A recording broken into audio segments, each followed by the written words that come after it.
अध्याय 3 प्रेम और नई आत्म छवि। आप अपनी नई छवि बना सकते हैं। हाँ, आप नई आत्म छवि बना सकते हैं। इमेज यानी छवि शब्द कल्पना से जुड़ा हुआ है। कल्पना को ईश्वर की कार्यशाला कहा गया है। कल्पना सभी विचारों को पोशाक पहनाती है और उन्हें आकार देती है। कल्पना की देवी चित्रकारी के जरिए चित्रकार सभी अद्भुत विचारों को आकार की पोशाक पहनाते हैं। कल्पना के माध्यम से आपके ज्यादा गहरे स्व में छिपी चीजें प्रकट होती हैं। जो आपके भीतर सोया हुआ है, कल्पना उसे आकार और विचार देती है। हम उसके बारे में सोचते हैं जो अब तक उजागर नहीं हुआ है। आइए कुछ उदाहरण देखते हैं। जब आप अपनी शादी की तैयारी कर रहे थे तो आपके मन में एक स्पष्ट यथार्थवादी तस्वीर थी। अपनी कल्पना की शक्ति से आपने पादरी या पुजारी को देखा। आपने सुना कि वह विवाह की कस्में पढ़ रहा था। आपने फूल देखे, चर्च देखा और संगीत सुना। आपने अपनी अंगुली पर अंगूठी की कल्पना की। आप अपनी कल्पना में हनीमून मनाने यूरोप, नियाग्रा या किसी दूसरी जगह गए। ये सब आपके मन में छवियों के रूप में हुआ।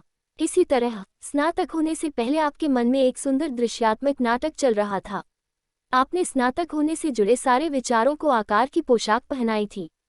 आपने कल्पना की थी कि प्रोफेसर या कॉलेज का प्रेसिडेंट आपको डिप्लोमा दे रहा है। आपने सभी विद्यार्थियों को टोपियों और गाउन में देखा था। आपने अपनी माँ, पिता और मित्रों की बधाई सुनी थी। आपने उनके आलिंगन और चुंबन को महसूस किया था। ये सब वास्तविक, नाटकीय, रोमांचक और अद्भुत था। छवियां आपके मन में बरबस प्रकट हो जाती हैं, मानो वे शून्य से आ रही हों। लेकिन आपको जानना चाहिए और स्वीकार करना चाहिए कि एक आंतरिक सृजनकार था और है, जिसमें आपकी कल्पना की सभी छवियों को ढालने की शक्ति है। उसमें उन्हें जीवन, गति और ध्वनि देने की शक्ति भी है। इन छवियों ने आपसे कहा था, हम सिर्फ आपके सामने सजीव हैं। आप इस समय जो हैं, क्या आप उससे ज्यादा महान बनना चाहते हैं? आप इस समय जो हैं, क्या आप उससे ज्यादा भव्य, महान, उदात्त या ईश्वर सदृश बनना चाहते हैं? क्या आप अच्छा पाचन तंत्र चाहते हैं? देखिए, आपको डर, शिकायतों, चिढ़ और आत्म निंदा को छोड़ना होगा। आपको पाने के लिए कुछ छोड़ना होगा। आपको सृजनात्मक सोच का अभ्यास करने के लिए नकारात्मक सोच को छोड़ना होगा। आप जो इंसान बनना चाहते हैं, क्या आप उससे प्रेम करते हैं? तो फिर उस व्यक्ति को छोड़ दें जो आप इस समय हैं। क्या आप नए का अनुभव करने के लिए पुराने को छोड़ने के इच्छुक हैं? अक्सर आप कहते हैं, हाँ, मैं इस विचार को अपना लूंगा। देखिए, हम सभी पुराने की जगह पर नए को रख रहे हैं। यदि आपके शेल्फ पर कोई सामान है और यह पुराना, जर्जर या धूल भरा है, तो आप इसे फेंकते नहीं हैं। आप इसकी जगह शेल्फ पर नया माल रख देते हैं। इसी तर्ज पर बताएं कि आप क्या बनना चाहते हैं। कल्पना करें कि आप इस समय वही कर रहे हैं जो करने की आपकी हसरत है। हमारी मीटिंगों में आने वाली एक युवती अभिनेत्री बनना चाहती थी। चूंकि वह अद्भुत नर्तकी और गायिका थी, इसलिए वह अपने मंच पर होने की कल्पना करती थी। अपनी कल्पना में वह नाचती थी। उसकी कल्पना में यह चित्र बहुत स्पष्ट और वास्तविक था। वह भव्य लय में गा रही थी। यह सब वह अपने मन में देख रही थी। उसने काल्पनिक दर्शक समूह को देखा। उसने मानसिक चित्र देखा कि उसकी माँ और उसकी सहेलियाँ उसे बधाई दे रही हैं। उसने अपनी माँ का आलिंगन महसूस किया जो उससे कह रही थी कि उसका नृत्य कितना शानदार था और उसने कितना बढ़िया गाया। उसने ये सब सुना। ये सब बहुत स्पष्ट और वास्तविक था। उसने ये भूमिका अपने मन में बार बार दोहराई और इसका फायदा हुआ। कुछ महीने बाद उसे लास वेगास में एक बढ़िया अनुबंध मिल गया। बाद में उसने रीनो में भी प्रदर्शन किया। दूसरे शब्दों में, उसने कल्पना की कि वह क्या बनना चाहती है और उसने अपनी कल्पना में उस भूमिका को जिया। वह इस भूमिका से प्रेम करती थी। उसे अपनी एक नई छवि मिल गई जिससे वह बहुत ज्यादा प्रेम करती थी। वह इस विचार से मंत्रमुग्ध और सम्मोहित हो गई क्योंकि प्रेम सम्मोहन है। आप संगीत से प्रेम कर सकते हैं, आप चित्रकला से प्रेम कर सकते हैं और आप कानून की पढ़ाई से प्रेम कर सकते हैं। आप स्वास्थ्य, खुशी, मानसिक शांति, समृद्ध, सुरक्षा, सही कर्म, सामंजस्य, प्रेरणा, मार्गदर्शन पर मनन कर सकते हैं। आप इन चीजों पर ध्यान केंद्रित कर सकते हैं। इन्हें अपना ध्यान, निष्ठा, वफादारी दे सकते हैं। आप भी सम्मोहित, मंत्रमुग्ध, लीन और तल्लीन हो सकते हैं और फिर आपके अवचेतन मन का नियम प्रतिक्रिया करेगा। जैसा आप अपने हृदय या अवचेतन में सोचते हैं, वैसे ही आप होंगे, वैसे ही काम करेंगे और वैसे ही बनेंगे। ध्यान रखें, जैसा आप दिल में सोचते हैं, आप वैसे ही बनते हैं। ये दिमाग से सोचने पर नहीं होगा, क्योंकि इन विचारों को भावना से सराबोर करना होता है और सच महसूस करना होता है। जिस भी विचार पर आप ध्यान केंद्रित करते हैं वह एक निश्चित प्रतिक्रिया तथा भाव को प्रेरित करता और जगाता है। जब आप ये करते रहते हैं तो ये रिश्कर आपके अवचेतन तक पहुंच जाता है, आपके अवचेतन को भर देता है और बाध्यकारी बन जाता है। तब आपने जिसकी कल्पना की थी आप वह बनने, करने और हासिल करने के लिए मजबूर हो जाते हैं। यह आपके अवचेतन मन का नियम है। आप इस नियम से प्रेम कर सकते हैं। आप जो चाहते हैं आप उसका सृजन कर सकते हैं। प्रेम डर को बाहर निकाल देता है और जब आप अपनी उच्चतर छवि से प्रेम करने लगते हैं तो सारा डर दूर चला जाता है। आप ये काम इसी समय शुरू कर सकते हैं। आपके लिए इन महान सत्यों पर ध्यान केंद्रित करने का ये एक अद्भुत अवसर है। कल्पना की ये स्पष्ट तस्वीरें आती कहाँ से हैं? कीट्स ने कहा था कि हम में पुरखों की बुद्धिमत्ता है। अगर हम चाहें तो स्वर्ग की पुरानी शराब पी सकते हैं। जीवन में मुश्किलों और परेशानियों से सामना होने पर उन्होंने अपनी कल्पना का समझदारी से इस्तेमाल किया। उनके जीवनी लेखकों ने बताया है कि वे कई घंटे तक काल्पनिक बातचीत करने के आदी थे। वे आदतन ये कल्पना करते थे कि उनका एक मित्र उनके सामने कुर्सी पर बैठकर सही तरीके से जवाब दे रहा है। दूसरे शब्दों में, अगर कोई समस्या उन्हें चिंतित कर रही होती थी तो वे कल्पना करते थे कि उनका मित्र सामान्य मुद्राओं और आवाज के लहजे के साथ उन्हें सही जवाब दे रहा था, जिससे पूरा काल्पनिक दृश्य वास्तविक और स्पष्ट बन जाता था। कल्पना सचमुच ईश्वर की कार्यशाला है। एक व्यवसाय का कारोबार समृद्ध है लेकिन उसका ध्यान नकारात्मकता पर केंद्रित है। ये कल्पना के विनाशकारी उपयोग का उदाहरण है।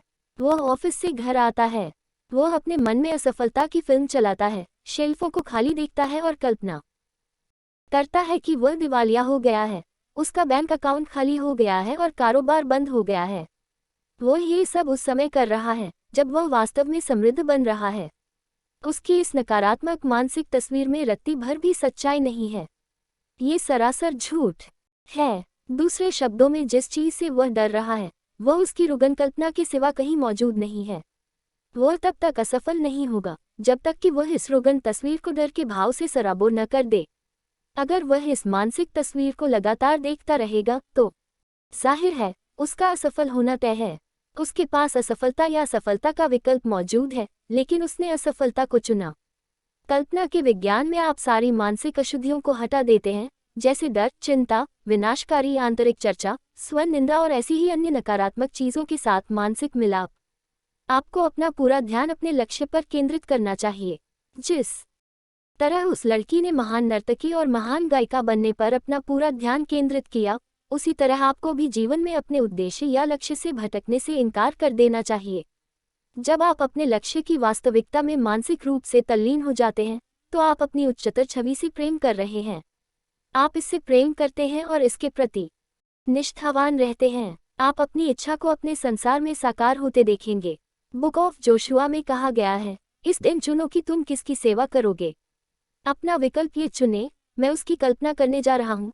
जो भी चीज़ें प्यारी और अच्छी हैं, जो भी चीज़ उदात्त है, जो भी अद्भुत है, जो भी मुझे ज़्यादा शांति, ज़्यादा स्वास्थ्य, ज़्यादा स्फूर्ति और ज़्यादा दौलत देती है, इन चीज़ों पर सोचें। जब आपकी इच्छा और आपकी कल्पना के बीच संघर्ष होता है तो जीत हमेशा कल्पना की होती है। शराबी जानते हैं कि अगर वे इच्छाशक्ति के दम पर शराब पीने की लत से उबरने की कोशिश करते हैं तो वे विपरीत प्रयास के नियम को सक्रिय कर देते हैं। वे जिसके लिए प्रार्थना करते हैं उन्हें उसका उल्टा परिणाम मिलता है, वे असफल हो जाते हैं। वे दरअसल खुद को पीने की ओर धकेल रहे हैं क्योंकि वे लगातार शराब के बारे में सोच रहे हैं। वे गिलास को देख रहे हैं और यही उनके मन में रहता है। लेकिन जब वे मानसिक शांति, संयम और ईश्वर पर ध्यान केंद्रित करते हैं तथा यह एहसास करते हैं कि सर्वशक्तिमान शक्ति उन्हें सहारा दे रही है, तो वे इस बुरी लत से उबर जाएंगे। इच्छा शक्ति के दम पर शराब या किसी दूसरी बुरी आदत से उबरने की कोशिश न करें। इस तरह तो आप बस अपने मन में शराब या बुरी आदत पर ध्यान केंद्रित कर रहे हैं।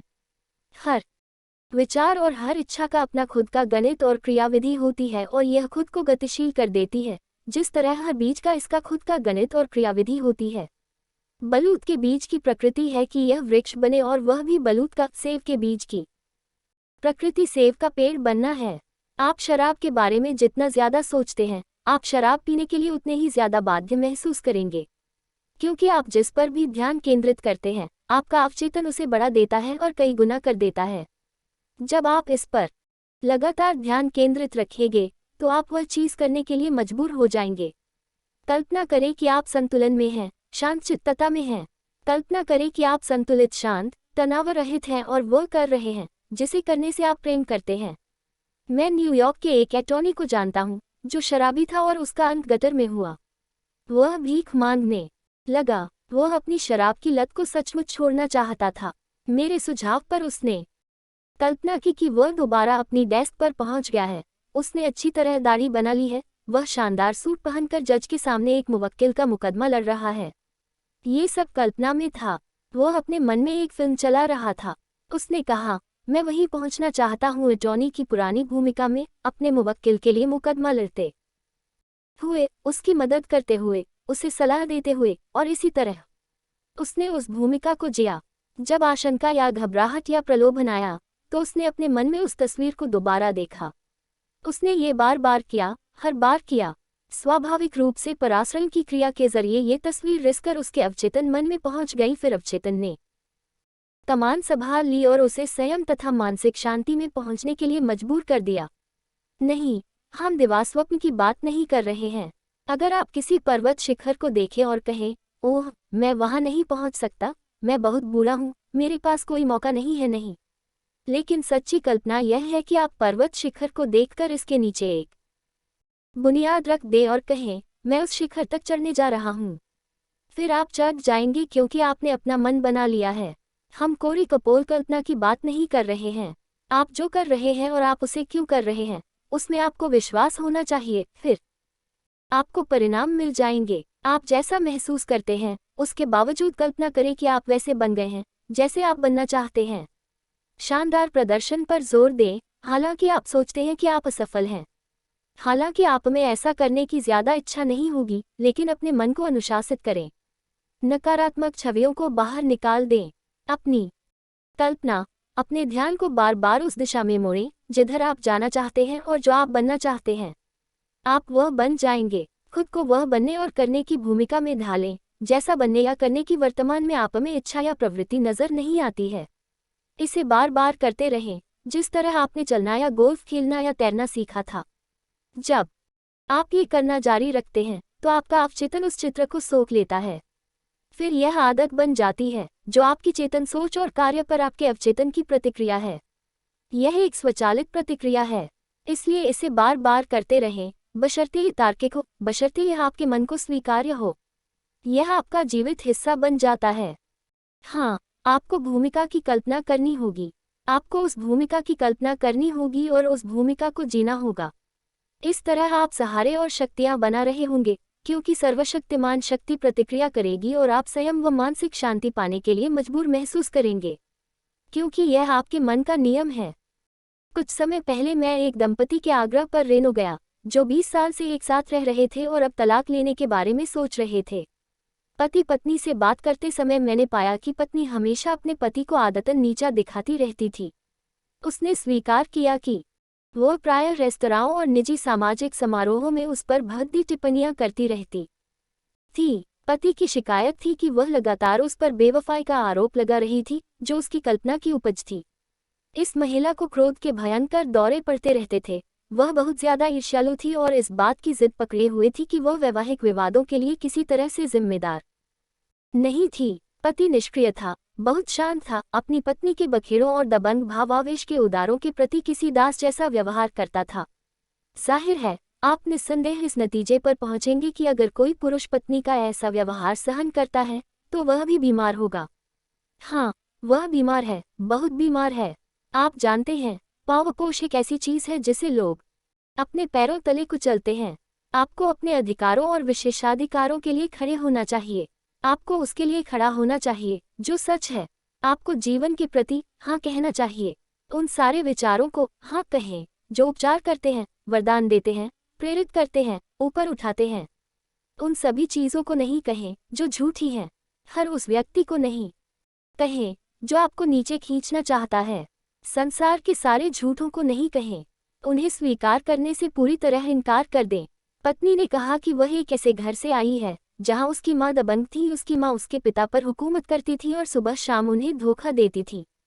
उस महिला ने कहा, मेरी माँ में कोई नैतिकता नहीं थी, वे क्रूर और लापरवाह थीं। मेरे पिता मूर्ख थे, वे आराम मतलब थे, आसपास हो रही चीजों के प्रति अंधे थे और मेरी माँ के गुलाम थे। मैंने उसे बताया कि उसके इस तरह के व्यवहार के पीछे क्या कारण है। एक पुरानी कहावत है, स्पष्टीकरण ही इलाज है। पहली बात, उसे बचपन में कोई प्रेम या सच्चा स्नेह नहीं मिला। उसकी माँ शायद उससे ईर्ष्या करती थी और उसे हीन व अवांछित महसूस कराती थी। बाद में पिछले 20 साल या इससे ज्यादा समय से वह चोट पहुंचने के खिलाफ रक्षा कवच बना रही थी। उसकी ईर्ष्या दरअसल डर, असुरक्षा और हीनता के एहसास से उत्पन्न हुई थी। मैंने उसे बताया कि उसकी बुनियादी समस्या ये थी कि वह प्रेम और सद्भाव नहीं दे रही थी। उसके पति को अल्सर और हाई ब्लड प्रेशर हो गया था। वह कुंठित क्रोध और गहरे द्वेष का शिकार था, लेकिन वह इतना दब्बू था कि एक शब्द भी नहीं बोल पाता था और 20 साल से घर में इस अराजकता को झेल रहा था। झूठ को जीने से कहीं ज्यादा शालीन, सम्मानजनक और ईमानदार तरीका यह है कि झूठ को छोड़ दिया जाए। झूठ को जीना दुविधा, द्वेष, शत्रुता में जीना है और इससे क्या मिलेगा? अव्यवस्था, बीमारी, रोग, गरीबी और संसार की हर नकारात्मक चीज। उस घर में कोई प्रेम नहीं था। जहाँ प्रेम नहीं है वहाँ कुछ नहीं है। जहाँ दयालुता, परवाह, करुणा और समझ नहीं है, ऐसा विवाह एक मजाक है, धोखा है, नाटक है और सरासर झूठ है। मेरे सुझाव पर उन दोनों ने अपने भीतर देखना शुरू किया। पत्नी को अचेतन रूप से अचानक एहसास हुआ कि उसने एक ऐसे आदमी से शादी की थी जो खुद को शोषित, जोरू का गुलाम, दब्बू और पोंगा होने देता था। वह अपनी पत्नी से गहरा द्वेष करता था, इसलिए उससे वैवाहिक या शारीरिक संबंध नहीं बना सकता था। जाहिर है, विवाह का कार्य प्रेम का कार्य है, इसलिए वहाँ कोई प्रेम नहीं था। उसमें मर्दानगी का अभाव था जहाँ तक उसकी पत्नी का संबंध था, लेकिन दूसरी महिलाओं के मामले में उसकी मर्दानगी पूरी तरह सलामत थी। पति को भी इस बात का एहसास हो गया। पत्नी को एहसास हुआ कि वह सच्चे प्रेम से महरूम थी। अपने पति तथा पति की महिला रिश्तेदारों के प्रति उसकी अधिकारवादिता व गहरी ईर्ष्या दरअसल उस प्रेम की हसरत थी जिससे वह बचपन में वंचित रही थी। वह प्रेम की प्यासी थी। यही नहीं, वह ये भी देखने लगी कि उसने दरअसल अपने पिता की छवि से विवाह किया था। पति ने आखिरकार कहा, मैं उस बिंदु पर पहुंच गया हूं जहां मैं उगता चुका हूं। मेरा डॉक्टर कहता है, बाहर निकल आओ। उसकी लगातार चीखें मुझे बीमार बना रही है और जीवन असहनीय है। बहरहाल, वे सहमत थे कि वे विवाह को कायम रखना चाहते थे, लेकिन विवाह को सफल बनाने के लिए एक की नहीं, दो लोगों की जरूरत होती है। विवाद के लिए भी दो की जरूरत होती है। अदालत में जाने के लिए भी दो की जरूरत होती है। पत्नी के लिए पहला कदम ये तय करना था कि वह ऐसे काम न करे और ऐसी बातें न कहे जो उसके पति को चोट पहुंचाती थी और अपमानित करती थी। बदले में पति ने पुरुष और पति होने के अपने अधिकारों, विशेषाधिकारों और सुविधाओं का दृढ़तापूर्वक इस्तेमाल करने का निर्णय लिया। अब वह पत्नी के गुस्सेल व्यवहार तथा अपमानजनक भाषा के प्रति दब्बू या दासवत नहीं रहा। मैंने उनमें से प्रत्येक को एक प्रार्थना दी, जो सबसे सरल प्रार्थनाओं में से एक है। इसे दर्पण उपचार कहा जाता है।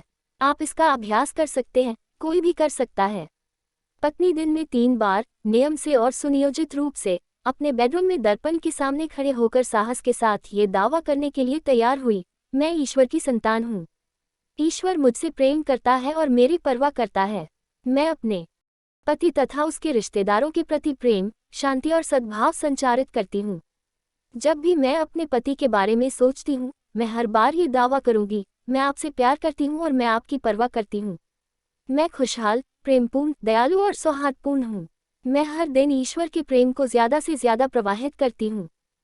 देखिए, आप मैं हूँ शब्दों के बीच में जो रखते हैं, आप वही बन जाते हैं। और जब आप दर्पण में देखते हैं और ये बातें कहते हैं, अच्छी तरह जानते हुए कि आप क्या कर रहे हैं और क्यों कर रहे हैं, तो आपका चेतन मन एक कलम बन जाता है और आप अपने अवचेतन मन में एक नई आत्म छवि लिख देते हैं। जब यह वहां अंकित हो जाती है तो यह बाध्यकारी बन जाती है, क्योंकि आपके अवचेतन का नियम बाध्यकारी है। आपकी मान्यताएं, विश्वास और अवधारणाएं आपके सारे चेतन कार्यों को आदेशित और नियंत्रित करती हैं। पत्नी ने इस प्रार्थना को याद कर लिया। ये करना कठिन नहीं है। जब उसने ये प्रार्थना दर्पण के सामने दोहराई, तो वह जानती थी कि ये सत्य पुनर्जीवित होंगे, क्योंकि उसका मन एक दर्पण है जो उसे उसी चीज का प्रतिबिंब दिखा रहा था जो उसमें रखी जा रही थी। लगन और मेहनत रंग लाए। 2 महीने बाद वह मुझसे मिलने बीवली हिल्स आई। मैंने एक रूपांतरित महिला को पाया, मृदुभाषी, मधुर स्वभाव की, दयालु, नम्र और नए जीवन के उत्साह से भरपूर। हाँ, एक नई आत्मछवि। वो अपनी नई आत्मछवि से प्रेम कर रही थी। प्रेम एक भावनात्मक अनुराग है, प्रेम एक भावना है, एक जागरूकता है। प्रेम स्वतंत्र करता है, प्रेम देता है। प्रेम ईश्वर की आत्मा है और आप, जैसा मैंने कहा था कि संगीत से प्रेम कर सकते हैं, आप चित्रकला से प्रेम कर सकते हैं। एडिसन विद्युत के सिद्धांत के प्रेम में पड़ गए थे। आइंस्टाइन गणित के सिद्धांत से प्रेम करने लगे थे, इसमें तल्लीन हो गए थे, इससे मंत्रमुग्ध और सम्मोहित हो गए थे। इसी कारण इसने उन्हें अपने सारे राज बता दिए। ओह हाँ, आप पशुपालन या खेती से भी प्रेम कर सकते हैं। आप पौधों और फूलों से भी प्रेम कर सकते हैं। आप किसी उद्देश्य से भी प्रेम कर सकते हैं। प्रेम डर को बाहर निकाल देता है। उस महिला के पति का आध्यात्मिक नुस्खा दिन में 2 बार लगभग 5 मिनट तक दर्पण के सामने खड़े होकर ये दावा करना था। अब वह खुद से बात कर रहा है, आप शक्तिशाली, दमदार, प्रेमपूर्ण, सौहार्दपूर्ण, प्रकाशित और प्रेरित हैं। आप जबरदस्त रूप से सफल, खुश, समृद्ध और कामयाब हैं। आप अपनी पत्नी से प्रेम करते हैं और वह आपसे प्रेम करती है। जब भी आप उसके बारे में सोचते हैं, आप कहेंगे कि मैं आपसे प्रेम करता हूँ और मैं आपकी परवाह करता हूँ। अब वहाँ सद्भाव है, जहाँ पहले दुर्भाव था, अब वहाँ शांति है, जहाँ पहले दर्द था और अब वहाँ प्रेम है, जहाँ पहले नफरत थी। स्पष्टीकरण ही इलाज था। यह असंभव है कि आप दर्पण के सामने खड़े होकर ये चीजें दृढ़तापूर्वक कहें और आपको परिणाम नहीं मिले, क्योंकि आप इन चीजों को अपने अवचेतन मन पर लिख रहे हैं। आप इन्हें वहां अंकित कर रहे हैं। आप दोहराव, आस्था और अपेक्षा से इन सत्यों को अपने अवचेतन में भर रहे हैं। आस्था ये जानना है कि आप क्या कर रहे हैं और क्यों कर रहे हैं। बीज अपने ही जैसी फसल देते हैं। सेब के बीज की प्रकृति सेब का पेड़ बनना है। आपके विचारों की प्रकृति भी यही होती है कि वे अपने जैसे ही विचार देते हैं। यह आपकी छवि की प्रकृति है कि यह संसार के पर्दे पर प्रकट हो जाएगी। ये जीवन का नियम है। हालांकि शुरुआत में वह खुद को पाखंडी मान रहा था, लेकिन जब उसने अपने बारे में इन सत्यों का दावा किया, तो इस आदमी को एहसास हुआ कि दोहराव से ये सत्य धीरे धीरे उसके अवचेतन में धंस गए। चूंकि अवचेतन का नियम बाध्यकारी है, इसलिए वे दोनों ही उसे व्यक्त करने के लिए मजबूर हुए, जिसे उन्होंने अपने विचारों पर अंकित किया, क्योंकि यही मन का नियम है। मैंने कुछ समय पहले एक परेशानहाल लड़के से बात की, जिसे उसकी चाची मेरे पास लाई थी। उसकी समस्या पर बातचीत करने से यह स्पष्ट हो गया कि उसके मन में दबंग माँ की छवि थी, जो न तो उससे प्रेम करती थी, न ही उसे समझती थी। जहाँ तक वह याद कर सकता था, बचपन से लेकर 15 साल की उम्र तक वे शारीरिक दंड और आलोचना व निंदा के जरिए आज्ञा पालन कराती थी। अब वह 18 साल का है। उसने दावा किया कि उसे किसी के साथ भी तालमेल बैठाने में बहुत मुश्किल होती है। उसकी चाची ने कहा कि वे उसे अपने घर ले आईं, जहाँ प्रेम और सौहार्द का माहौल है। लेकिन यहाँ आकर वह अपने चचेरे भाई बहनों से जलने लगा, जिन्हें इतना प्यार करने वाले माता पिता मिले थे। मैंने उसे समझाया कि उसका वर्तमान नजरिया बस एक रक्षा तंत्र है, जिसकी वजह से वह दयालु और दोस्ताना लोगों को अस्वीकार करता है। ये सब उसके बचपन के सदमे भरे अनुभवों की वजह से हुआ है। उसके पिता ने उसकी मां को तब छोड़ दिया था, जब वह 1 साल का था और वह अपने पिता से भारी नफरत करता था, जिन्हें उसने कभी नहीं देखा था और जिन्होंने उसके साथ कभी संपर्क नहीं किया था। इस युवक को समझ में आने लगा कि बेशक उसकी मां खुद से नफरत करती थी, क्योंकि इंसान को किसी दूसरे से नफरत करने से पहले खुद से नफरत करनी होती है। वह महिला उस नफरत को अपने पूर्व पति, अपने बेटे और अपने सभी करीबी लोगों की ओर प्रसारित कर रही थी। लड़के के लिए उपचार सरल था। मैंने उसे बताया कि उसे तो बस ये करना है कि वह अपने मन में मौजूद अपनी मां की छवि को बदल ले। मन के नियमों पर बातचीत करते समय उसे एहसास हुआ कि उसके मन में उसकी मां की जो छवि थी, वही उसकी खुद के बारे में भी छवि थी, क्योंकि उसके मन में जो भी छवि मौजूद रहेगी, वही उसका अवचेतन उसके शरीर व परिस्थितियों में भरेगा। तकनीक ये थी, उसने अपने मन में मां की खुश, सुखद, शांतिपूर्ण और प्रेमपूर्ण तस्वीर रखी। यह कोई भी कर सकता है। कोई भी यह कर सकता है, जो ये करना चाहता है। आप जिसे चाहते हैं, उसे कितना ज्यादा चाहते हैं। हाँ, अगर आप महान संगीतज्ञ बनना चाहते हैं, तो आप बैठकर रियाज करेंगे, आप अध्ययन करेंगे, आप मेहनत करेंगे। जाहिर है, आप महान संगीतकार बन जाएंगे। इस युवक ने कल्पना की कि उसकी मां मुस्कुरा रही थी, दमक रही थी, उसे गले लगा रही थी और कह रही थी, मैं तुमसे प्यार करती हूँ। मुझे खुशी है कि तुम लौट आए। वह आलिंगन की गर्मी को, अपने गाल पर चुंबन को महसूस कर सकता था। वह माँ के हाथ और उनकी अंगुलियों के स्पर्श को महसूस कर सकता था। वह इसकी स्वाभाविकता, ठोसत्व और सच्चाई को महसूस कर सकता था। आप भी ऐसा ही कर सकते हैं। वे बार बार उस युवक से कह रही हैं, मैं तुमसे प्यार करती हूँ। मुझे खुशी है कि तुम लौट आए। 6 सप्ताह बाद मुझे इस युवक का संदेश मिला। वह रेनो में अपनी माँ के पास लौट चुका है और उसे एक इलेक्ट्रॉनिक्स फर्म में बढ़िया नौकरी मिल गई है। उसने अपनी माँ की पुरानी छवि को खत्म कर दिया है और विनाशकारी, नफरत भरी छवि से मुक्ति पा ली है। साथ ही उसने एक नई आत्म छवि पा ली है, जिसने उसके जीवन का कायाकल्प कर दिया। दैवी प्रेम उसके हृदय में प्रविष्ट हो गया और प्रेम ने अपने से विपरीत हर चीज को घोल दिया। प्रेम स्वतंत्र करता है, प्रेम देता है, प्रेम ईश्वर की आत्मा है। प्रेम अहंकारी नहीं होता, प्रेम दयालु है। आस्था प्रेम के जरिए काम करती है। प्रेम अपने से भिन्न हर चीज को घोल देता है। प्रेम अग्नि जैसा है, यह अपनी गर्मी कमरे के सभी कोनों तक पहुंचाता है। इसमें न तो ऊंचाई है, न ही गहराई है, न तो लंबाई है, न चौड़ाई है। यह न तो आता है, न ही जाता है, लेकिन ये सारी जगह भर लेता है और प्राचीन लोगों ने इसे प्रेम कहा है। प्रेम हृदय की पुकार है। प्रेम सबके प्रति सद्भाव है। जब आप किसी दूसरे से प्रेम करते हैं तो आप ये चाहेंगे कि सामने वाला वह सब बन जाए और व्यक्त करे जो बनने व व्यक्त करने की उसकी हसरत है। आप उसमें ईश्वर को ऊपर उठाने से प्रेम करेंगे जो उपचार में शक्तिशाली है। यदि कोई पति अपनी पत्नी से प्रेम करता है तो वह चाहेगा कि उसकी पत्नी स्व को अभिव्यक्त करे।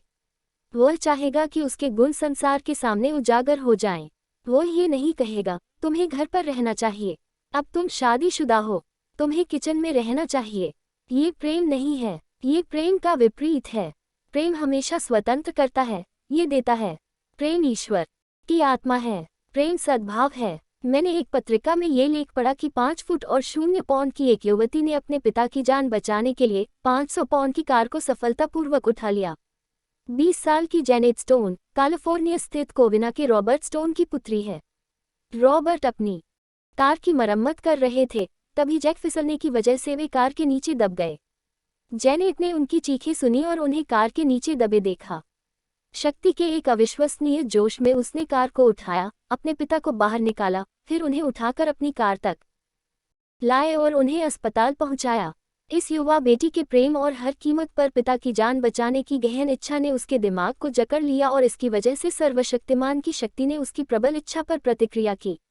इससे वह उस भागीरथ कार्य को करने में कामयाब हुई जिससे उसके पिता की जान बची।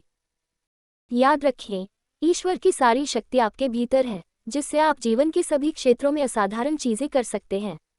इसीलिए उसे सर्वशक्तिमान कहा जाता है। सृष्टि को चलाने वाली सारी शक्ति आपके भीतर है। वह सर्वज्ञानी है, यानी सर्वबुद्धिमान है, सदा जीवित है, सब कुछ जानता है। उसने आपको एक कोशिका से बनाया था। उसने सृष्टि और इसकी सारी चीजों को बनाया था। वह अंतरिक्ष में आकाशगंगाओं को नियंत्रित करता है। उसकी शक्ति आश्चर्यजनक गणितीय सटीकता से ग्रहों को उनकी कक्षाओं में चलाती है और पृथ्वी को इसकी धुरी पर घुमाती है। सब कुछ दैवीय व्यवस्था में, जो स्वर्ग का पहला नियम है।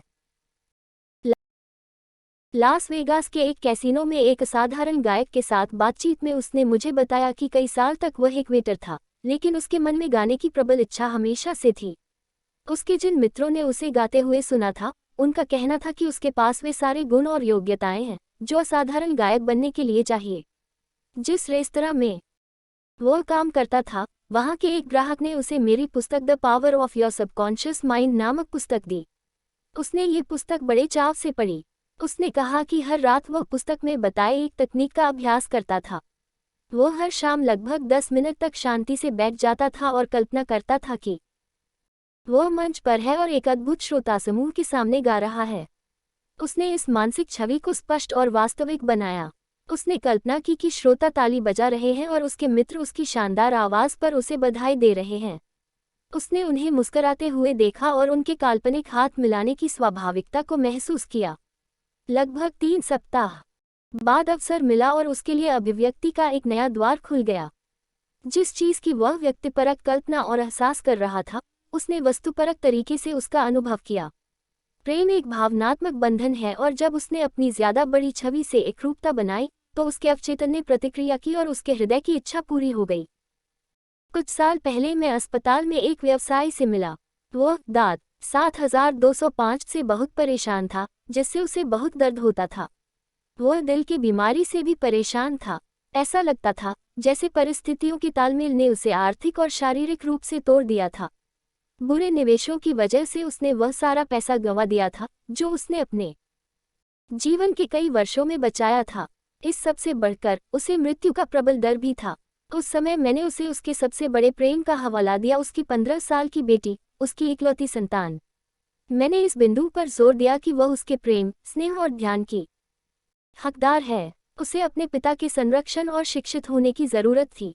वह संसार में अपनी सच्ची जगह खोजना चाहती थी। मैंने इस बात पर भी जोर दिया कि चूंकि वह अपनी बेटी से प्रेम करता था और उसे उसके लिए माता पिता दोनों की भूमिका निभानी थी, लड़की के पैदा होते वक्त ही उसकी मां चल बसी थी, इसलिए उसे अब ये सुनिश्चित करना चाहिए कि उसकी बेटी के पास वे सभी लाभ रहें जो सिर्फ प्रेमपूर्ण माता पिता ही दे सकते हैं।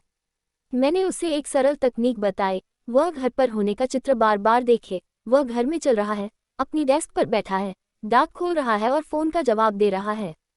उसे अपने घर में अपनी बेटी के आलिंगन की स्वाभाविकता, मूर्तता और ठोसपन का एहसास भी करना था। मैंने उसे एक प्रार्थना दी और कहा कि वह इसे भावना तथा आस्था के साथ दिन में कई बार दोहराए। परमपिता, मैं आपको उस चमत्कारी उपचार के लिए धन्यवाद देता हूँ जो इस समय घटित हो रहा है। ईश्वर मुझसे प्रेम करता है और मेरी परवाह करता है। उस आदमी ने इन निर्देशों का निष्ठापूर्वक पालन किया।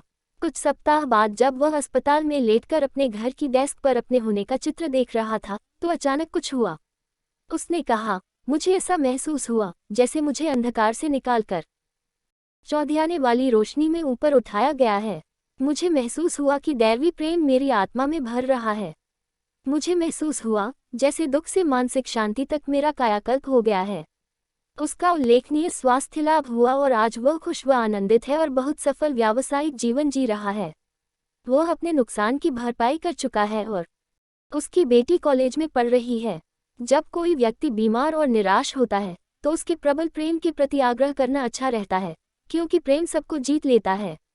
जैसा आप जानते हैं, पूर्ण प्रेम डर को बाहर निकाल देता है। यदि आप आकर्षित होते हैं तो आप प्रेम में होंगे। आप वही हैं जो होने की आप कल्पना करते हैं। इसलिए कल्पना करें कि आप बेहद सफल हैं। कल्पना करें कि आप वह कर रहे हैं जो करने की आप हसरत रखते हैं। इसे करते रहें, इसे बार बार करें। एक डॉक्टर ने एक आदमी को बताया कि उसे सिगरेट छोड़नी थी। इसकी वजह से उसके ब्लड प्रेशर और हृदय पर बुरा असर हो रहा था। वह दीर्घायु, मानसिक शांति, बेहतर समझ, बेहतर विवेक, बेहतर स्वास्थ्य आदि के बारे में सोचने लगा। फिर उसने कल्पना की कि डॉक्टर उसे उसके आदर्श स्वास्थ्य और मानसिक शांति पर बधाई दे रहा था। उसने खुद से कहा, मैं यह आदत छोड़ने जा रहा हूँ। वह तमाम लाभों के बारे में सोचने लगा। उसने कहा, मैं इसका आदेश देता हूँ। मैं इसे इसी समय छोड़ रहा हूँ। मैं अब इस आदत से आज़ाद हूँ और मेरे पास मानसिक शांति है, मेरे पास आत्मविश्वास है, मेरे पास शांत चित्तता है, मेरे पास आदर्श स्वास्थ्य है। कहा जाता है कि यदि आप किसी चीज़ का आदेश देते हैं तो ये साकार हो जाएगी और आपके रास्तों पर प्रकाश चमकने लगेगा। जब आप किसी चीज़ का आदेश देते हैं और आपका सचमुच आशय होता है और जब आप संजीदा होते हैं, जब यह अटल होता है, तो अवचेतन मन इसे स्वीकार कर लेता है। सिगरेट पीने वाले ने ये चित्र दिन में 2 बार सुबह और रात को देखा और कल्पना की कि डॉक्टर उसकी जांच कर रहा है और कह रहा है, आपका हृदय आदर्श है, आपका ब्लड प्रेशर सामान्य है, ये बहुत बढ़िया है, आपका हृदय अच्छा है। उसने बार बार इसकी कल्पना की। वह क्या कर रहा है? देखिए, वह अपने अवचेतन को स्वतंत्रता, मानसिक शांति और आदर्श स्वास्थ्य के विचार से भर रहा है। उसने ये सिलसिला 2 सप्ताह तक जारी रखा। उसके मन में सिगरेट पीने की सारी इच्छा खत्म हो गई। आपका अवचेतन इसी तरह काम करता है। ये हसरत को ही खत्म कर देता है।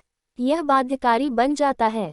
यह आपको बुरी लत को छोड़ने पर मजबूर कर देता है, क्योंकि आप स्वतंत्रता और मानसिक शांति पर मनन कर रहे हैं। वह डॉक्टर के पास गया और डॉक्टर ने उसे ठीक वही बताया जिसे वह सोच रहा था और जिसकी वह कल्पना कर रहा था। डॉक्टर ने वस्तुपरक अंदाज में उसकी पुष्टि की जिसकी वह व्यक्तिपरक अंदाज में कल्पना कर रहा था। जैसा भीतर वैसा बाहर, जैसा ऊपर वैसा नीचे, जैसा स्वर्ग में यानी आपके खुद के मन में, वैसा धरती पर, आपके शरीर, स्थितियों और परिस्थिति में। सृजनात्मक और सामंजस्यपूर्ण अंदाज में सोचना शुरू करें। सोचना बोलना है, आपका विचार आपका शब्द है। आपको बताया गया है, अपने शब्दों को मधुकोश जैसा बनाएं, कान को मीठे और हड्डियों के लिए सुखद। अपने शब्दों को, जैसा बाइबल में कहा गया है, सोने के सेब और चांदी की तस्वीरों जैसे बनाएं। बहुत सुंदर है ना? भविष्य वह वर्तमान है जो बड़ा हो गया है। यह आपका अदृश्य शब्द या विचार है जो अब दिखने लगा है। क्या आपके शब्द, आपके विचार और आपकी छवियां कान को मधुर लगते हैं? क्या आप इस वक्त सफलता और खुशी की कल्पना कर रहे हैं? यदि आप यूरोप की यात्रा पर जा रहे हैं, तो क्या आप एक प्यारी यात्रा की कल्पना कर रहे हैं?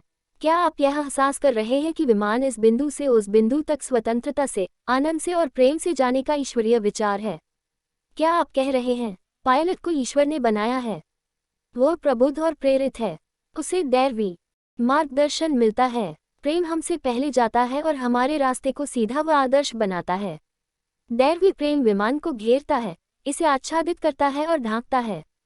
ईश्वर का प्रेम इस विमान के सभी लोगों के दिलो दिमाग को सराबोर करता है, और ईश्वर आकाश के मार्गों को भी उसी तरह नियंत्रित करता है जिस तरह नीचे धरती के मार्गों को करता है, जिससे सभी मार्ग हमारे ईश्वर के लिए मार्ग बन जाते हैं। तब आप उस यात्रा से प्रेम शुरू कर रहे हैं। आप एक नए चित्र के प्रेम में पड़ रहे हैं, सत्य के प्रेम में पड़ रहे हैं। फिर आपकी यात्रा शानदार और अद्भुत होगी। चूंकि आप छवि बना रहे हैं और तस्वीर बना रहे हैं, इसलिए आप इसका आदेश दे रहे हैं। ये सब वास्तविक है, ये सब स्पष्ट है। आप अपने मन में इसका अनुभव कर रहे हैं। क्या आपके शब्द, आपके विचार और आपकी छवियां कान के लिए मधुर हैं? इस पल आपकी आंतरिक भाषा कैसी है? कोई भी आपकी बात नहीं सुन सकता है। यह आपका खामोश विचार है। शायद आप कह रही हैं, मैं नहीं कर सकती, यह असंभव है, अब मैं बहुत ज़्यादा बूढ़ी हो चुकी हूँ, मेरे पास क्या मौका है?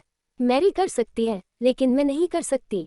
मेरे पास पैसा नहीं है, मैं इसका या उसका खर्च नहीं उठा सकती। मैंने कोशिश की है, लेकिन इससे कोई फायदा नहीं हुआ। आप देख सकते हैं कि आपके शब्द मधुकोश जैसे नहीं हैं। इनके बारे में कुछ भी मधुर नहीं है। सोलोमन कहते हैं, शहद खाएं। बाइबल में शहद का मतलब है बुद्धिमत्ता। बुद्धिमत्ता आपके भीतर वर्तमान और ईश्वर की शक्ति की जागरूकता है। इसे खाने का मतलब है इन सत्यों पर मनन करना, इन्हें सोखना, ग्रहण करना, पचाना और आत्मसात करना। ये शब्द आपके कान के लिए मधुर नहीं हैं। वे आपको ऊपर नहीं उठाते हैं, वे आपको प्रेरित नहीं करते हैं। मानसिक भाषा, अंदरूनी बातचीत, आंतरिक चर्चा के महत्व को कभी नहीं भूलें। यह आपका मौन विचार है, खुद से आपकी खामोश बातचीत है। जब आप अकेले होते हैं, जब आपका सिर तकिए पर होता है, जब आप आराम कुर्सी पर बैठे होते हैं और आसपास कोई नहीं होता, आपका मौन विचार हमेशा प्रकट होता है। इसलिए आपके शब्द कान के लिए मधुर और हड्डियों के लिए सुखद होने चाहिए। अपने मुंह के शब्दों और अपने हृदय के मनन को आपकी निगाह में स्वीकारणीय बनाओ। मेरे मालिक, मेरी शक्ति और मेरे तारनहार। आपकी आंतरिक भाषा बताती है कि आप अंदर कैसा महसूस करते हैं, क्योंकि अंदर बाहर को प्रतिबिंबित करता है। क्या आपकी आंतरिक भाषा हड्डियों के लिए सुखद है? क्या यह आपको ऊपर उठाती है, रोमांचित करती है और खुश बनाती है? हड्डियां सहारे और सुडौलपन की प्रतीक हैं। अपनी आंतरिक चर्चा को ऐसी बनाएं जो आपको सहारा और शक्ति दे। इसी समय आदेश दे, इसे अर्थपूर्ण ढंग से और प्रेम से कहें, इस पल के बाद मैं अपनी मानसिक खुराक के लिए अपने मन में सिर्फ वही विचार आने दूंगा जो मेरी आत्मा का उपचार करते हैं, आशीष देते हैं, प्रेरित करते हैं, शक्ति देते हैं, ऊपर उठाते हैं और गरिमा देते हैं। यदि आप अस्पताल में हैं, तो अपनी ये तस्वीर देखें कि आप दोबारा अपने परिवार के पास घर लौट गए हैं या काम करने के लिए अपनी डेस्क पर पहुंच गए हैं। फुटबॉल के मैदान में जिस खिलाड़ी के टखने को चोट लगी थी, वह अस्पताल में पट्टे में बंधा पड़ा है। आप क्या सोचते हैं, वह कौन सी तस्वीर देख रहा होगा? उसकी तस्वीर यह होगी कि वह दोबारा फुटबॉल के मैदान में लौट चुका है और फुटबॉल को पैरों से मार रहा है। अगर उसके मन में वह तस्वीर नहीं होगी, तो वह कभी अस्पताल से बाहर नहीं जा पाएगा। कल्पना करें कि कोई व्यक्ति अस्पताल में ये कह रहा हो, मेरा खेल खत्म हो गया, अब वक्त पूरा हो चुका है, मैं यहाँ से कभी बाहर नहीं निकल पाऊंगा, मेरा रोग असाध्य है। वह वही बना रहेगा। लेकिन देखिए, जब आप अस्पताल में होते हैं, तो आपके मन में ये तस्वीर होती है कि आप अपने प्रियजनों के साथ घर पर हैं, इसीलिए आप घर लौटते हैं। अगर आपके मन में वह तस्वीर न हो, तो आप कभी अस्पताल से बाहर नहीं निकल पाएंगे। हाँ, कल्पना ईश्वर की कार्यशाला है। ये व्यक्ति को व्यक्ति से अलग करती है। यह अंधकार भरे संसार में प्रकाश स्तंभ है। आप जिस चीज की कल्पना करते हैं वह आपकी इच्छा बताती है। इसी तरह से आप चीजों को चाहते हैं। यह आपकी पूर्ण इच्छा की तस्वीर है। यह एक नए पद या स्वास्थ्य की तस्वीर हो सकती है। अपने शब्दों, अपने खामोश विचारों और भावनाओं को चांदी की तस्वीर यानी अपनी इच्छा के साथ सहमत और सामंजस्यपूर्ण होने दें। इच्छा और भावना जब एक साथ होंगी तो उनका मानसिक विवाह हो जाएगा और वे मिलकर आपकी प्रार्थना का जवाब उत्पन्न कर देंगी। अपने शब्दों को कानों के लिए मधुर बनाएं। आप इस वक्त अपने कानों को क्या दे रहे हैं? आप क्या सुन रहे हैं? जब आप रात को सोने जाते हैं तो आप क्या सुनते हैं? हत्या, अपराध, चोरी की खबरें और इसी तरह की नकारात्मक बातें। आप सोने जाने से पहले अपने मन को किन चीज़ों से प्रदूषित कर रहे हैं? आप बाइबल या कोई प्रेरक पुस्तक क्यों नहीं पढ़ते हैं? ईश्वर के भजन गाएं। अपने मन को शाश्वत सत्यों से भर लें और हमेशा अपने होठों पर ईश्वर की प्रशंसा करते हुए सोने जाएं। क्या यही वह तरीका नहीं है जिस तरीके से आपको सोना चाहिए? हम शांति से सोने जाते हैं क्योंकि हम जानते हैं कि ईश्वर हमें सुरक्षित रखेगा। आप क्या सुन रहे हैं? आप किस पर ध्यान दे रहे हैं? आप जिस पर भी ध्यान देते हैं वही आपके अनुभव में बढ़ता और बहुगुणित होता है, चाहे वह अच्छा हो या बुरा। आस्था सुनने से आती है। महान शाश्वत सत्य सुने। उस एक की आवाज़ सुने जो हमेशा है। वह कौन सी भाषा बोलता है? ये किसी देश या संस्कृति की भाषा नहीं है। ये तो शाश्वत भाषा है। ये प्रेम, शांति, खुशी, सद्भाव, आस्था, आत्मविश्वास और सदाशयता की मनोदशा है। आप प्रेम, आस्था और आत्मविश्वास की भाषा में बोलते हैं तब आप सर्वव्यापी भाषा में बोल रहे हैं। तब आप ऐसी भाषाओं में बोल रहे हैं जिन्हें हर व्यक्ति समझ लेगा। प्रेम, शांति, सद्भाव, खुशी और आत्मा की आंतरिक मौन ज्ञान। यह मुस्कान और प्रेम की सर्वव्यापी भाषा है। बाइबल में भाषाओं में बोलने का यही आशय है। यह स्पष्ट शब्द नहीं बल्कि गहरा प्रेम और आस्था है। अपने कान ईश्वर के इन गुणों और शक्तियों पर लगाएं। इन गुणों को मानसिक रूप से ग्रहण करें। जब आप ऐसा करते रहेंगे तो आप इन सकारात्मक, स्थायी गुणों के आदी हो जाएंगे और प्रेम का नियम आपको शासित करेगा। आपने इस लोकप्रिय कथन को सुना होगा जिसे अक्सर दोहराया जाता है, मनुष्य को ईश्वर की छवि और उसके समान बनाया गया है। इसका मतलब है कि आपका मन ईश्वर का मन है। सिर्फ एक ही मन है और आपकी आत्मा ईश्वर की आत्मा है। सिर्फ एक ही आत्मा है। आप ठीक उसी तरीके से और उन्हीं नियमों के जरिए सृजन करते हैं जिनसे ईश्वर करता है। हमें खुद को ईश्वर की छवि और समानता के अनुरूप बनाना चाहिए। जिस तरह कंक्रीट किसी इमारत के आकार को भरती है, उसी तरह जीवन शक्ति आपके विचारों के आकार को भरती है और उन्हें आकार, कामों, अनुभव तथा घटनाओं के रूप में सामने ले आती है। इसीलिए आपको ईश्वर की छवि और समानता में बनाया गया है। इसलिए एक मन है जो सब लोगों में साझा है। आप एक व्यक्तिगत संसार में हैं। आपके अनुभव, परिस्थितियां, स्थितियां, परिवेश, साथ ही आपकी शारीरिक सेहत, आर्थिक अवस्था और सामाजिक जीवन आदि आपकी ही मानसिक छवियों या चित्रों से बने हैं। अगर आप गाने से प्रेम करते हैं तो आप कल्पना कर सकते हैं कि आप एक महान गायक हैं। आप इसी समय कल्पना कर सकते हैं कि आप बेहतरीन श्रोताओं के सामने हैं और आपके माध्यम से ईश्वर मधुर लय में गा रहा है। आप कह रहे हैं, मैं उसके लिए गा रहा हूँ। मैं शांत और संतुलित हूँ। मैं तनावरहित और आरामदेह हूँ। सर्वशक्तिमान की प्रेरणा मेरे जरिए प्रवाहित होती है। हमेशा ईश्वर का गीत मेरे भीतर उमड़ता है। ये वह गीत है जो खुशी, आनंद और शांति से श्रोताओं की आत्मा को भरने के लिए मुझमें से निकलता है। उन सभी को पुनर्जीवन मिलता है। वे सभी ऊपर उठते और प्रेरित होते हैं क्योंकि प्रेम, आस्था और आत्मविश्वास की मनोदशा उनके ग्रहणशील मस्तिष्क पर छा जाती है और वे पूर्ण व आदर्श बन जाते हैं। जाहिर है, तब आप एक अलौकिक गीत गाएंगे। आप संगीत के प्रेम में पड़ रहे हैं। आपने अपनी एक नई छवि बना दी है। जब आप इस तरह से प्रार्थना करते हैं तो चमत्कार होने लगेंगे। आपका पूरा संसार आपकी खुद की मानसिक छवि से बना है। आपकी खुद की समानता में समान ही समान को आकर्षित करता है। आपका संसार एक दर्पण है जो आपको विचारों, भावनाओं, विश्वासों और आंतरिक चर्चा के आपके आंतरिक संसार का प्रतिबिंब दिखा रहा है। यदि आप अपने खिलाफ कार्यरत बुरी शक्तियों की कल्पना करने लगते हैं या ये सोचते हैं कि कोई शाप आपके पीछे पड़ा है या दूसरी शक्तियां और लोग आपके खिलाफ काम कर रहे हैं, तो आपका अधिक गहरा मन प्रतिक्रिया करेगा और आपके मन में रखे इन नकारात्मक चित्रों व डरों के अनुरूप परिणाम देगा। इसलिए आप कहेंगे कि हर चीज आपके खिलाफ है या सितारे आपके खिलाफ है, या आप कर्म, पूर्व जन्म या किसी भूत प्रेत को दोष देने लगेंगे। वास्तव में अज्ञान ही एकमात्र पाप है, दर्द सजा नहीं है। ये तो आपके मन के नियम के दुरुपयोग का परिणाम है।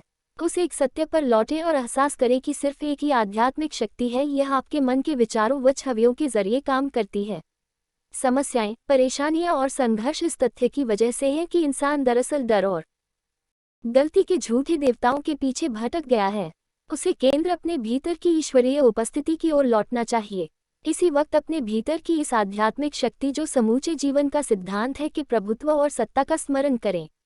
दैवी मार्गदर्शन, शक्ति, पोषण और शांति का दावा करें। फिर यह शक्ति इसी अनुरूप प्रतिक्रिया करेगी। अब मैं ये बताऊंगा कि आप कैसे निश्चित रूप से और सकारात्मक रूप से अपने अवचेतन मन को कोई विचार या मानसिक चित्र दे सकते हैं। किसी इंसान का चेतन मन व्यक्तिगत और चुनिंदा होता है। ये चुनता है, चयन करता है, तौलता है, विश्लेषण करता है, चीरफाड़ करता है और जांच पड़ताल करता है। यह विवेचनात्मक और निगमनात्मक दोनों तरीकों से तर्क करने में सक्षम होता है। व्यक्तिपरक या अवचेतन मन चेतन मन के अधीन होता है। इसे चेतन मन का सेवक कहा जा सकता है। अवचेतन मन चेतन मन के आदेशों का पालन करता है। आपके चेतन विचार में शक्ति होती है। आप जिस शक्ति से परिचित हैं वह है विचार। आपके विचार के पीछे मन, आत्मा या ईश्वर है। केंद्रित, निर्देशित विचार व्यक्तिपरक स्तरों तक पहुंचते हैं। इसके लिए उनमें गहनता का निश्चित अंश होना चाहिए। गहनता एकाग्रता से हासिल की जाती है।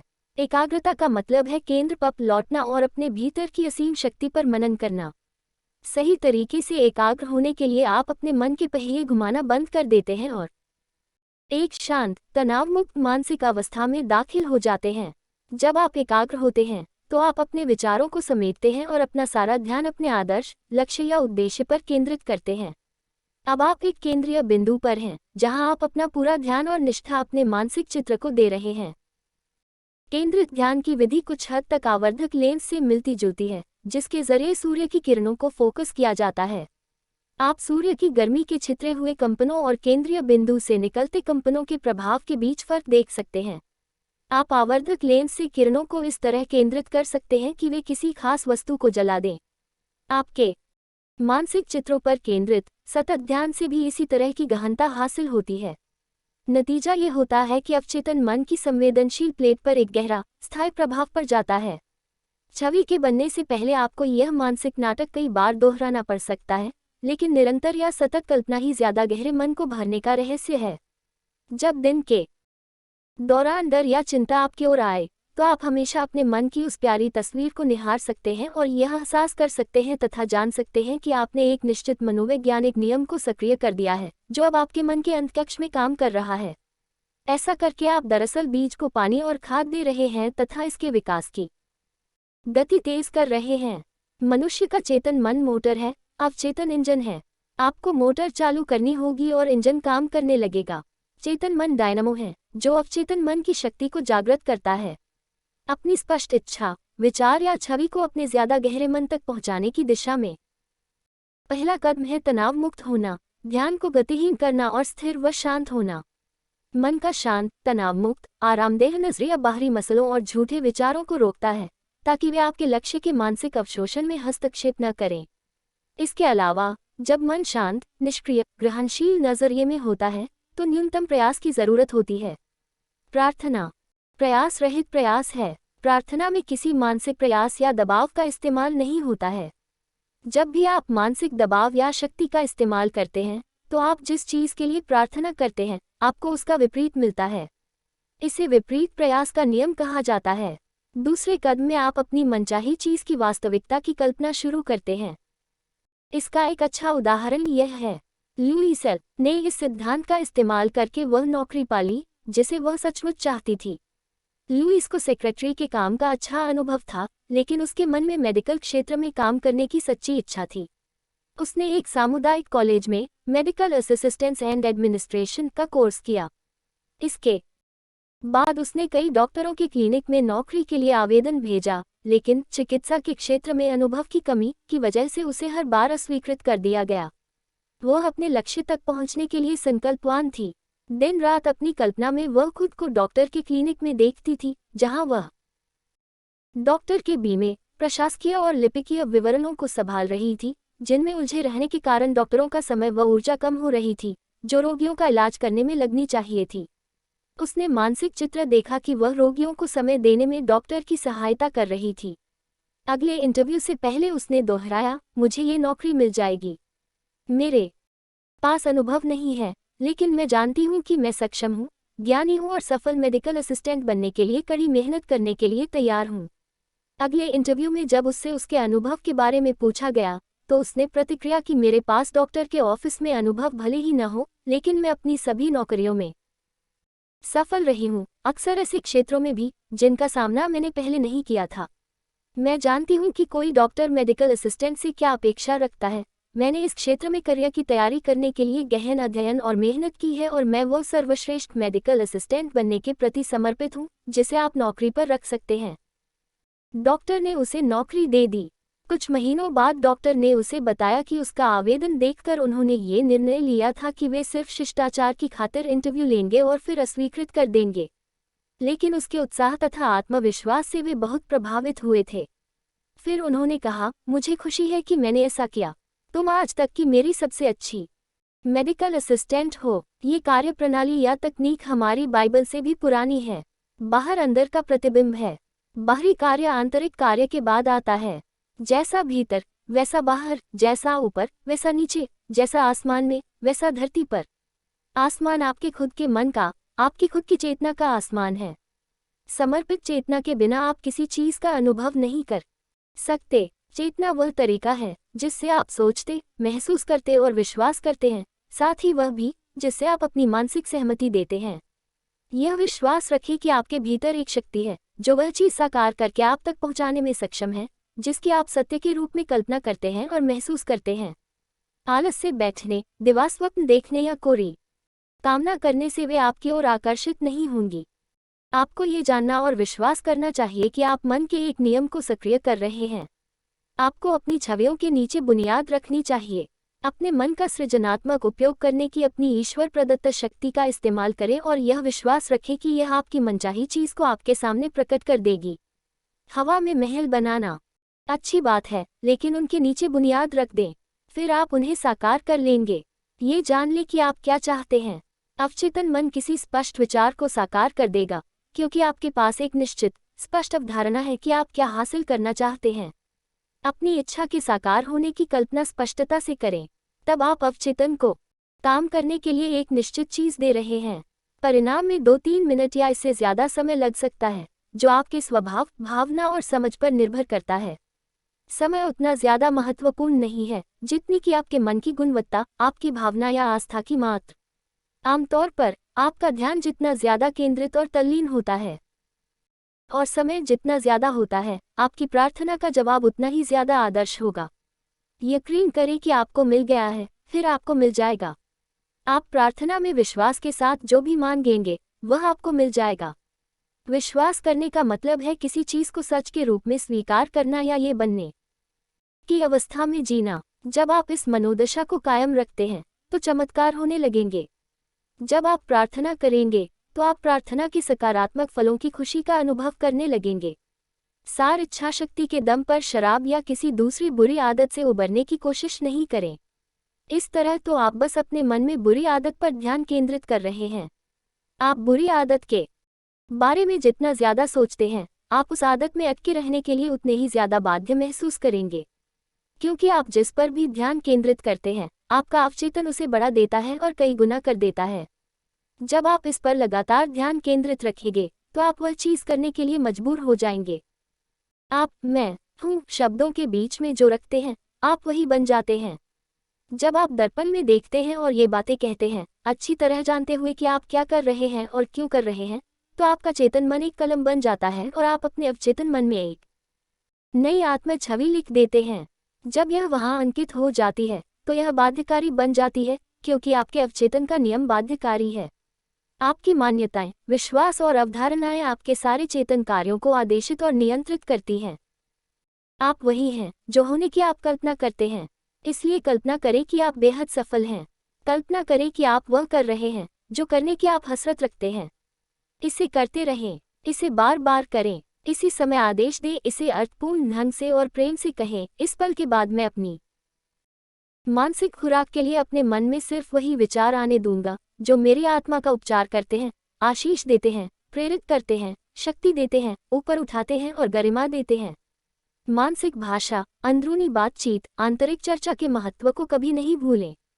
यह आपका मौन विचार है, खुद से आपकी खामोश बातचीत है, जब आप अकेले होते हैं, जब आपका सिर तकिए पर होता है, जब आप आराम कुर्सी पर बैठे होते हैं और आसपास कोई नहीं होता।